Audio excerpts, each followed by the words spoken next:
창세기 34장 8절부터 12절까지의 말씀을 봉독하겠습니다. 하몰이 그들에게 이르되 내 아들 세겜이 마음으로 너희 딸을 열련하여 하니 원컨대 그를 세겜에게 주어 아내를 삼게 하라. 너희가 우리와 통혼하여 너희 딸을 우리에게 주며 우리 딸을 너희가 취하고 너희가 우리와 함께 거하되 땅이 너희 앞에 있으니 여기 머물러 매매하며 여기서 기업을 얻으라 하고, 세겜도 디나의 아비와 남형들에게 이르되 나로 너희에게 은혜를 입게 하라. 너희가 내게 청구하는 것은 내가 수응하리니 이 소녀만 내게 주어 아내가 되게 하라. 아무리 큰 빅물과 예물을 청구할지라도 너희가 내게 말한 대로 수응하리라. 오늘 창세기 34장에는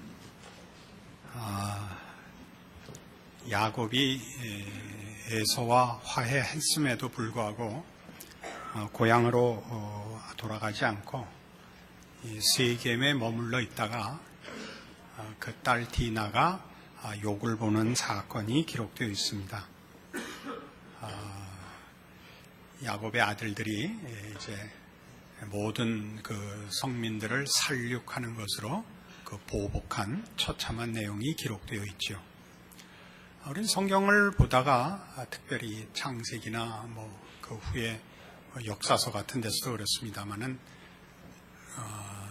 우리가 기대한 것과 전혀 다른 성경의 내용들에 대하여 당황하곤 합니다.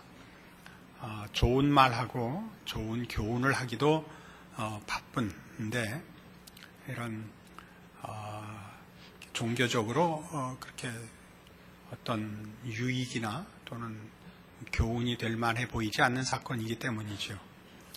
우리가 얻을 수 있는 교훈이라는 것은 역시 젊은 여자는 함부로 돌아다니면 안 되겠다 하는 정도밖에 교훈이 안 되는데, 성경의 교훈으로는 이거 너무 내용이 모자라지요.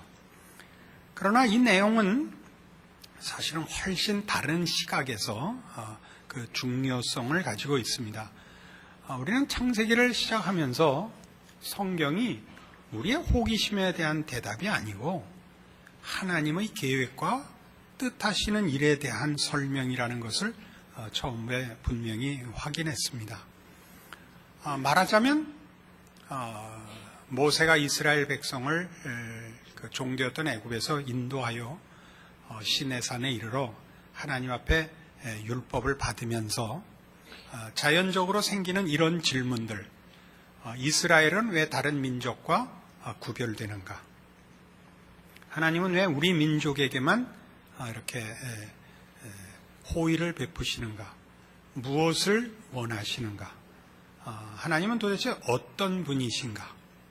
그런 것들이 말하자면 전체 그 중요한 질문으로서 이 창세기의 기록을 읽어야 하는 관점이 되어 있는 것입니다. 그래서 이 디나 사건은 야곱의 가족에게 일어난 하나의 그 수치스러운 해프닝 정도가 아니고 보다 중요한 내용을 안고 있는 사건이라는 것을 성경이 우리에게 가르칩니다. 예를 들면 9절 보십시오. 너희가 우리와 통혼하여 너희 딸을 우리에게 주며 우리 딸을 너희가 취하고 너희가 우리와 함께 거하되 땅이 너희 앞에 있으니 여기 머물러 매매하며 여기서 기업을 얻으라.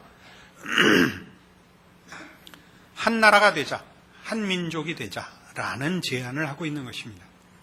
이 디나 사건은 말하자면 지금 야곱이 본향으로 돌아가지 않고 하나님이 약속한 땅 내에는 돌아왔지만, 장차 주실 땅 내에는 돌아왔지만 자기 본향으로 돌아가지 않고 거기 가나안 원주민들 속에 말하자면 터를 잡고 거기서 좀 오래 살 각오를 하고 있었던 것으로 보입니다.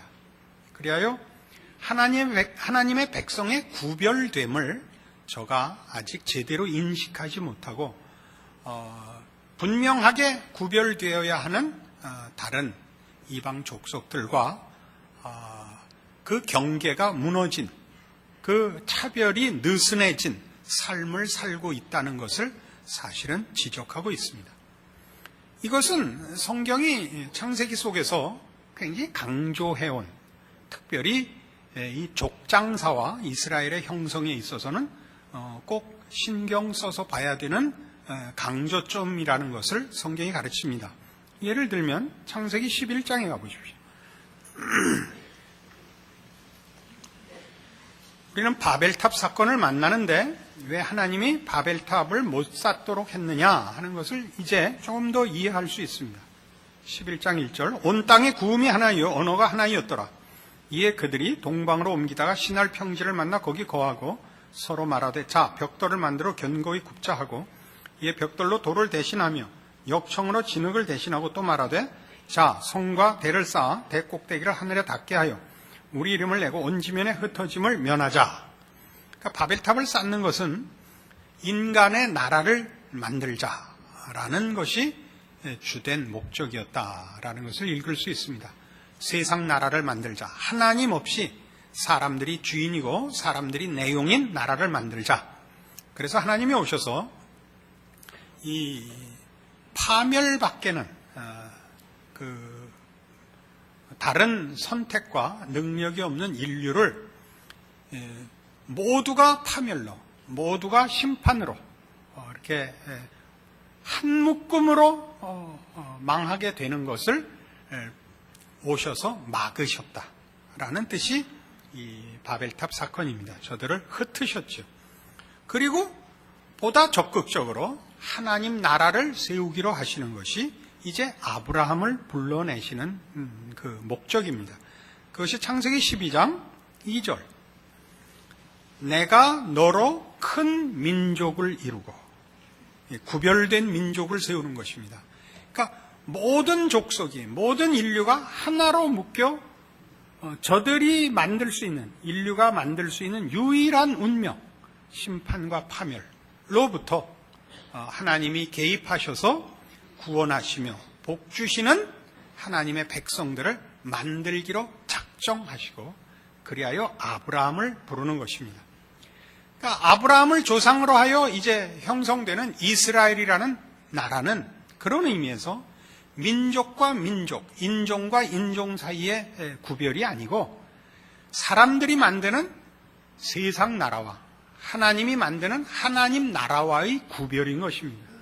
그러니까 이스라엘의 구별은 저들 민족만의 특권이고 저들 민족만의 확인이 아니고 하나님이 간섭하시고 불러내시고 작정하사 복 주시려는 나라를 상징하고 대표하는 의미에서 구별되는 것입니다.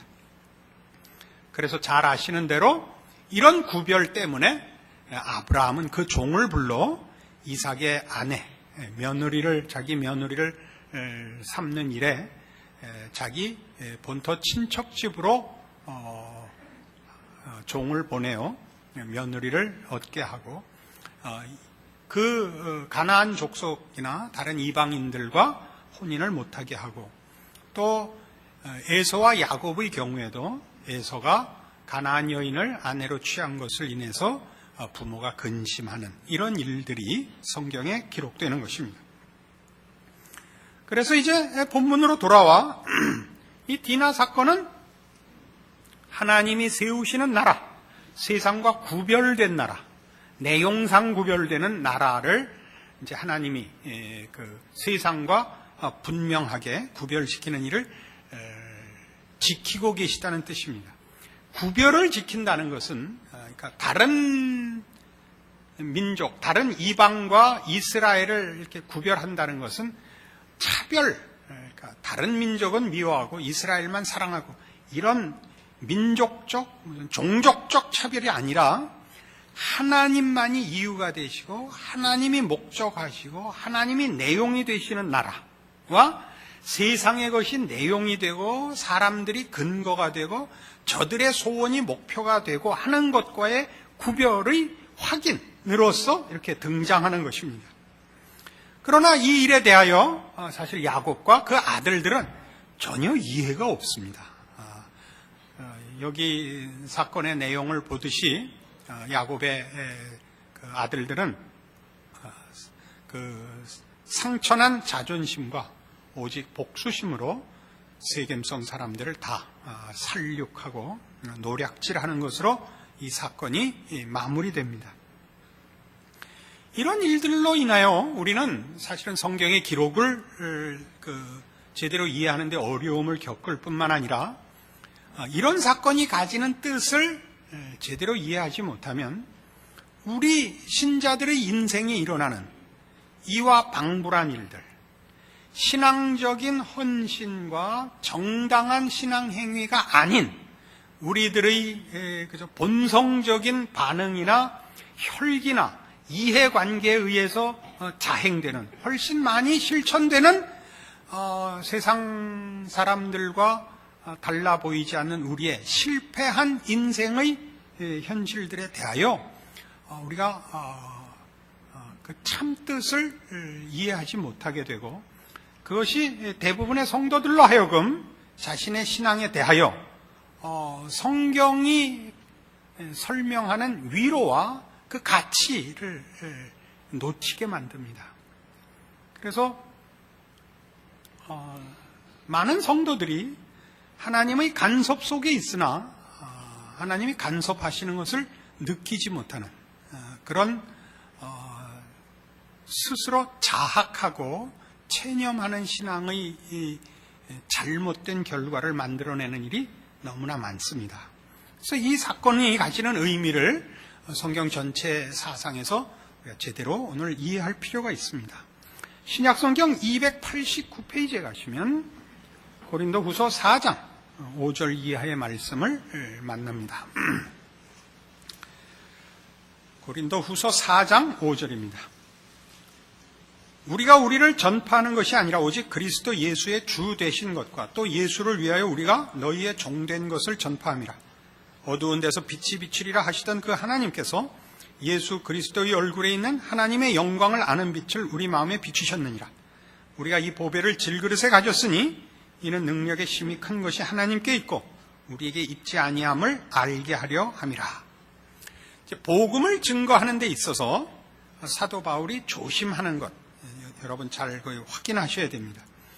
내가 깨우친 것을 너희에게 내가 가르친다가 아닙니다. 내가 너희에게 증거하는 것은 하나님께서 내 안에 창조하신 것이다 이겁니다.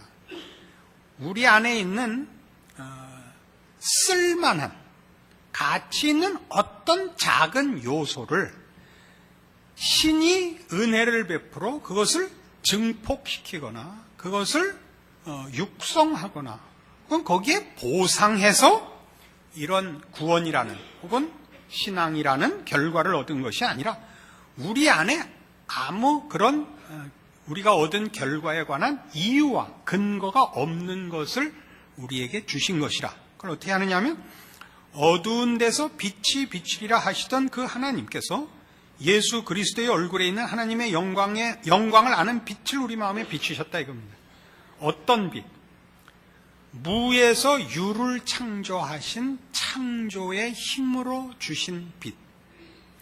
어두움에 빛을 만드신 그 창조의 하나님의 창조의 능력이 우리 안에 전혀 없었던 것을 만들었단 말이죠. 우리 안에 있는 기름에 불을 붙인 것. 기름까지는 아니고 지푸라기라도 불을 붙인 것이 아니고 우리 안에 있는 성냥행을 그은 것이 아니고 우리 안에 아무것도 없는데 하나님이 그리스도의 얼굴에 있는 하나님의 영광을 아는 빛을, 그러니까 복음을, 구원을, 믿음을 창조하신 것이요. 그런 의미에서 나는 너희에게 내가 깨우친 것, 내가 알게 된 것을 너희에게 만들러 온 것이 아니고 하나님이 나에게 만드셨듯이 너희도 찾아와 은혜를 베풀고 구원을 베풀려 하시는 그 창조의 능력의 은혜의 베푸심의 손길로 수종들로 와선 종이라 이렇게 자신을 소개한단 말입니다. 이해하시겠습니까? 아무리 눈치가 없어도 물어보면 최소한 반응은 하셔야 되는 거 아닙니까? 네?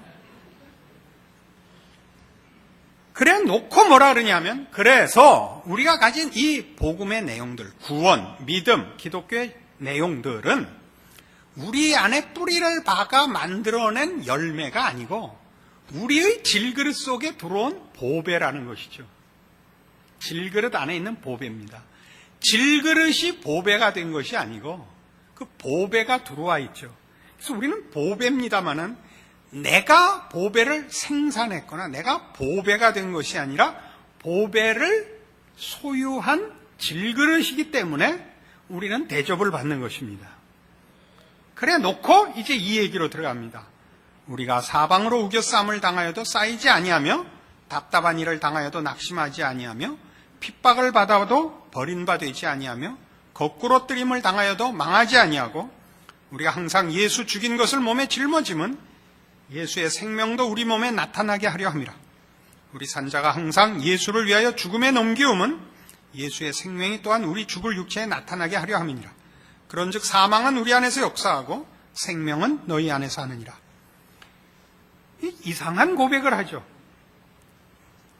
이 당시 정치적 종교적 상황을 우리 아시는 대로 로마 제국 하에 이스라엘은 그 식민지입니다. 로마가 섬기는 국가의 신들 이외의 신을 섬기는 것이 금지되어 있고 정치적, 종교적, 물리적 핍박을 받는 상황입니다.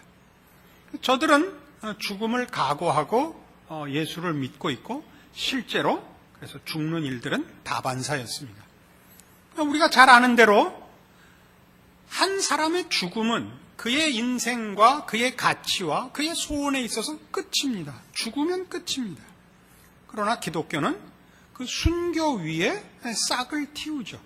한 알의 밀알이 썩어 열매를 맺듯이 신기하게도 기독교는 죽음 위에 부활의 생명을 싹을 냅니다. 그러니까 지금 사도 바울이 하는 얘기는 뭐냐면 저들이 죽일 수 있는 건 질그릇인 나밖에 없으므로 나를 죽이면 질그릇이 깨져서 보석이 더 드러날 뿐이다. 이렇게 얘기하는 셈입니다. 그게 사망은 우리 안에서 역사하고 생명은 너희 안에서 할 수 있는 이 고백이 나오는 이유입니다. 저들은 보석을 깨뜨릴 수가 없습니다. 예수를 죽일 수가 없습니다. 예수 믿는 우리는 죽지만 내가 죽음으로 오히려 보석이 질그릇이 깨져 안에 있는 내용물이 더 빛을 발하고 더 분명하게 증거될 뿐이라 하는 얘기를 합니다. 우리는 이 말을 우리 역사적으로도 확인해 왔습니다. 한국 기독교는 순교의 역사를 가졌고 그래서 모든 성도들을 다 말살하려 했으나 많은 순교자를 냈음에도 불구하고 기독교는 오늘날과 같이 이렇게 흥왕하게 된 것도 기독교를 말살하려는 어떤 세상적인 물리적인 힘도 보석을 파괴할 수 없고 질그릇밖에 깰 수 없으며 질그릇을 깨면 오히려 속의 내용물이 더 빛을 발하는 사실을 우리는 역사 속에서 또 우리 개인 생애 속에서도 확인합니다. 그러나 이 내용 속에는 좀 더 깊은 내용이 또 포함됩니다. 그것은 우리가 우겨싸움을 당하며 거꾸로 뜨림을 당하며 죽음에 넘기우는 일들이 외부적인 세상의 세력과 물리적인 핍박 앞에서만 그런 것이 아니라 우리 내적으로도 그렇습니다. 신자의 내적 환경은 우리가 보석을 갖고 있지만 이 질그릇이 자체 평균을 갖고 있는 존재입니다. 우리는 본성적인 죄성을 우리 주님 다시 오시는 그때 부활할 때까지 다 해결하지 못하고 사는 존재입니다. 그래서 우리는 저 뿌리 깊은 우리의 본성에서부터 올라오는 죄의 영향과 죄의 부패의 성향들을 가지고 있습니다. 그래서 우리는 신자라는 이름으로 무수히 신앙적인 실패를 합니다. 우리는 스스로가 알며 교회 안에서 이 일로 제일 많이 성도들이 시험을 받습니다. 적어도 목사라면 저희 교회는 다행히 목사가 훌륭한 사람이라 별 그런 일이 없지만 목사라면 이만 해야 되지 않는가? 이건 우리가 늘 갖다 대는 잣대입니다. 그렇지 않습니까? 장로라면 이만 해야 되지 않는가? 또 권 사람은 이만하면 되지 않는가? 이거는 같은 믿음의 식구들 옆에서 하는 얘기가 아니고 자신이 하는 얘기란 말입니다. 내가 목사인데 이거밖에 안 된단 말이야. 이런 것을 하루에도 여러 번씩 경험을 합니다. 잘 나가다가 이렇게 툭 건드리면 딱 이렇게 쳐다볼 때 그냥 살인광선이 이렇게 언제 제어할 틈이 없이 아란나트 권총 뽑듯이 이렇게 되는 것을 저는 아직도 가슴 아파하고, 복음에 대한 열정과 주를 위한다는 열심 때문에 하다가 의악하는 데 대해서 저는 늘 돌아서서 가슴을 쥐어뜯습니다. 몇 번 그런 변명 아닌 변명을 했습니다마는 사실은 설교를 하고 나면 부끄러워서 교인들 만날 면목이 없어서 제가 밖에 안 나가서는 겁니다. 제가 하나님 앞에 받은 하나님을 아는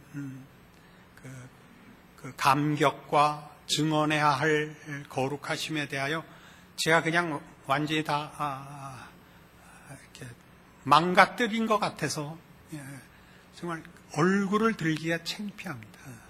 그런 때 누가 와서 은혜 받았습니다 그러면 참 어떻게 표정 관리를 할 수가 없는 때가 많습니다. 감사하기도 하고 부끄럽기도 하고 놀리는 것 같기도 하고 비응신인 것 같기도 하고, 그 복잡한 그런 경험을 평생을 지니고 살고 있습니다. 이게 그 얘기입니다.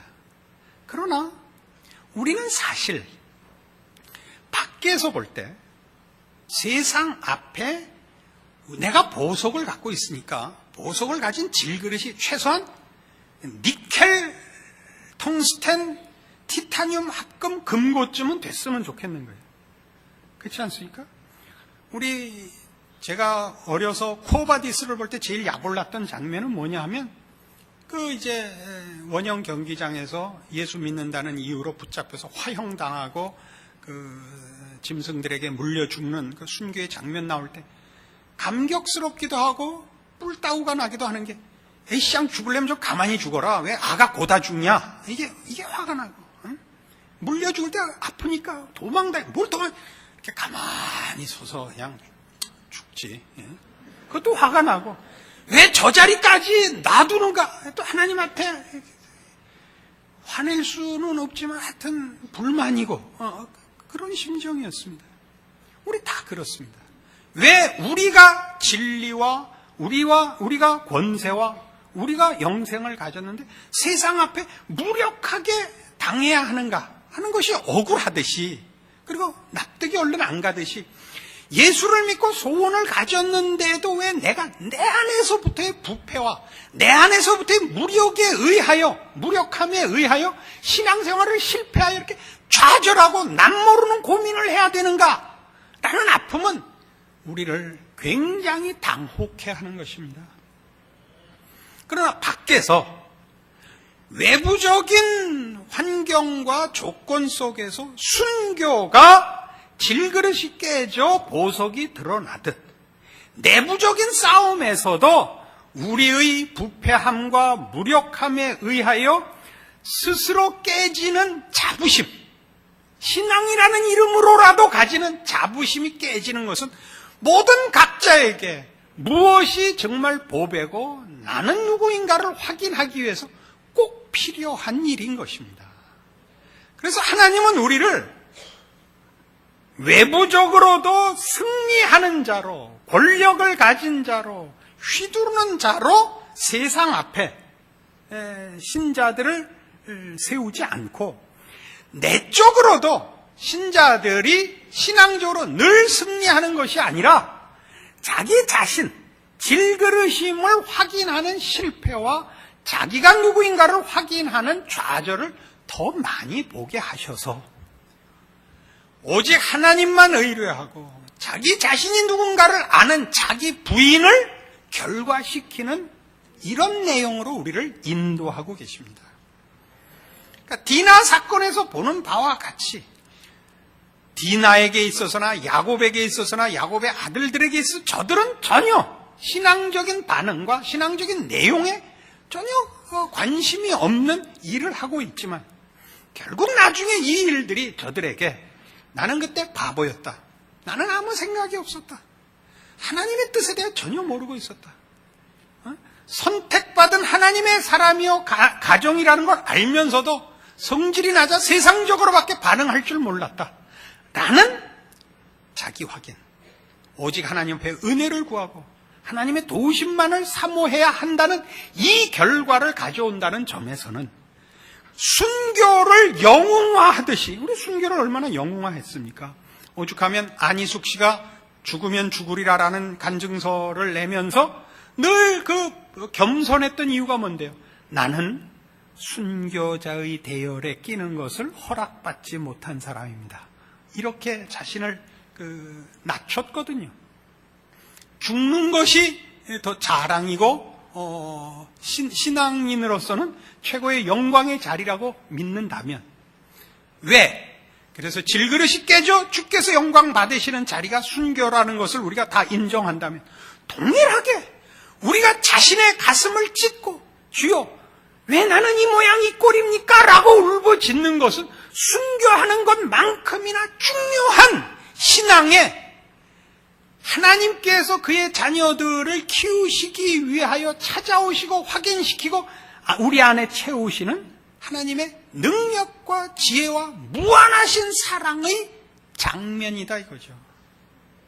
그럼 우리는 이 부분에 대해서는 아무도 적극적인 평가를 하지 않고 나는 아니라고 생각하는 아주 성경적이지 않고 세상적인 자기 확인이라는 자부심을 근거한 열심과 진심과 신앙적인 근거를 대고 있습니다만 결국은 다른 사람과 다른 나라는 우월감으로 신앙을 확인하는 일에 익숙하여 부서져야 하고 무너져야 하고 주님께서 친히 가르쳐 주신 대로 하자면 아무든지 나를 따르려거든 자기를 부인하고 자기 십자가를 지고 나를 쫓을지니라를 하나님이 지금 하고 계시다는 걸 놓치고 있기 때문에 대부분의 성도들은 자신의 신앙 인생을 하나님이 외면하고 버림받은 것이라고 체념하는 것입니다. 그렇지 않다는 얘기를 드리는 것입니다. 그래서 로마서 8장 신약성경 250페이지에 가시면 이런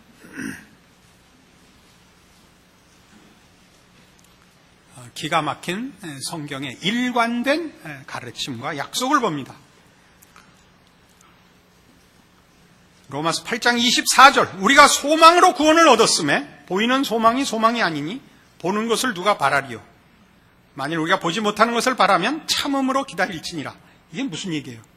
우리의 소망하는 것은 소망이란 건 뭐예요? 시간을 두고 기다리는 걸 얘기하는 거 아니에요? 시간을 두고 지금 되어 있지 않은 것을 기다리는 거 아니에요? 지금 되어 있지 않은 것, 될 것을 기다리고 있다면 되어 있지 않은 것을 참고 기다리란 말이죠. 그것은 하나님께서 우리에게 해줄 모든 보상이요, 우리 눈에서 눈물을 씻기는 것이요, 하나님 나라에서 영생 복락을 얻는 것입니다. 그것은 외적인 것으로만 아니라 내적인 것으로 그렇습니다. 우리가 우리에 대해서 탄식하는 모든 것에 대해서 그렇습니다. 그래서 이런 얘기가 나와요. 이와 같이 성령도 우리 연약함을 도우시나니 우리가 마땅히 빌 바를 알지 못하나 오직 성령이 말할 수 없는 탄식으로 우리를 위해 친히 간구하시느니라. 우리는 우리가 책임지지 않아요. 물론 우리가 우리를 책임져야 되지만 성령님께서 책임진다는 거예요. 우리는 마땅히 빌 바를 모른대요. 어디로 가야 하는지 무엇을 해야 되는지 모른대요. 어떻게 한다고요? 성령님께서 우리를 위해 대신 간구하신다고요. 그게 기독교 신앙이며 복음인 것입니다. 그리하여 28절 이 말씀이 나옵니다. 우리가 알거니와 하나님을 사랑하는 자 곧 그 뜻대로 부르심을 입은 자들에게는 모든 것이 합력하여 선을 이루느니라. 모든 것이 합력하여 선을 이룹니다. 이 속에는, 이 모든 것이라는 말 속에는 우리의 못난 것과 우리의 실패와 우리의 무지와 우리의 게으름과 우리의 완악함까지 포함해서입니다. 하나님이 그의 약속과 베푸시기로 작정한 은혜와 그의 긍휼과 자비와 복과 구원을 이루실 것입니다. 우리 안에 일어나는 어떤 실패와 어떤 못난 것들도 우리에게 좋게 결과할 것입니다. 어떻게요? 하나님의 사람들은 하나님의 간섭하에 이런 도움을 받죠. 우리 한참 이 낭만주의와 계몽주의로 문예부흥 이후에 인류 역사에 대하여 낙관적인 생각을 가졌을 때, 그래서 큰 소리를 칠 때 이런 얘기가 있었습니다. 모든 어린아이들을 나에게 8살까지만 맡겨달라. 그러면 내가 그를 훌륭하게 만들겠다. 이런 교육 지상론을 주장하곤 했습니다. 좋은 환경에서 좋은 교육을 받으면 다 훌륭해진다고 그때는 믿었습니다. 지금은 그렇게 말하는 사람 없습니다. 왜요? 사람은 어떻게 반응할지 모릅니다. 좋은 환경을 좋은 조건으로 쓰는 자가 있고, 좋은 환경을 나쁜 조건으로 쓰는 자가 있으며, 나쁜 환경을 좋은 조건으로 삼는 자가 있고, 나쁜 환경을 핑계의 조건으로 삼는 자가 있다는 걸 우리는 배웁니다. 왜요? 인간은 죄인인 탓입니다. 사람이란 이런 존재죠. 죄인이란 예를 드는 겁니다. 인간의 조건이라는 일본 사람이 쓴 그 소설이 있습니다. 거기에 나오는 너무나 내용과 표현이 좋아서 외우고 있는 것입니다. 여자의 마음과 개구리의 뛰는 방향은 알 수가 없다.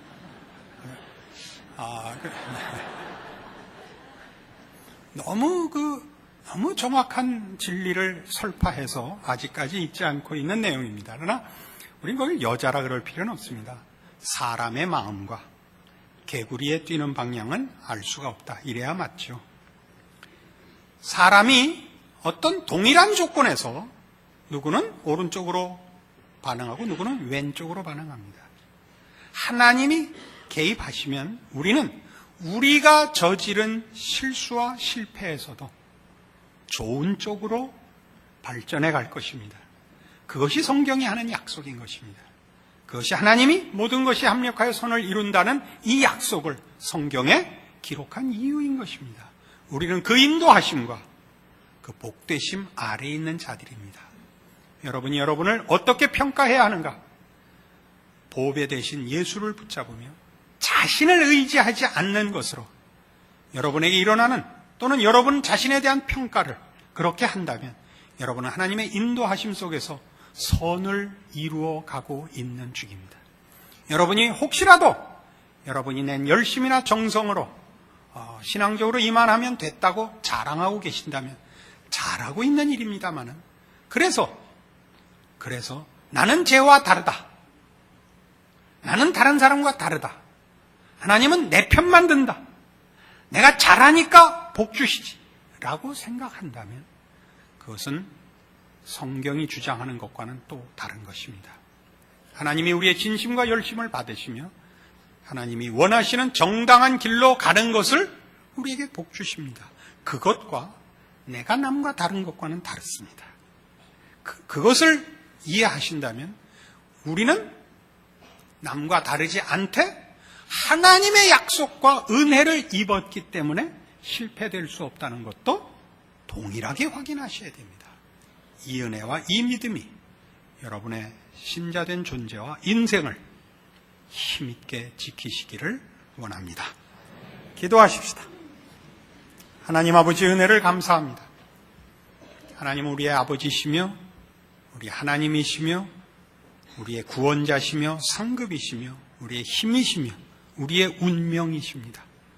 우리를 지키시며 우리의 실패와 못난 것에도 불구하고 우리 안에 구원을 이루시며 승리케 하시는 우리 하나님이십니다.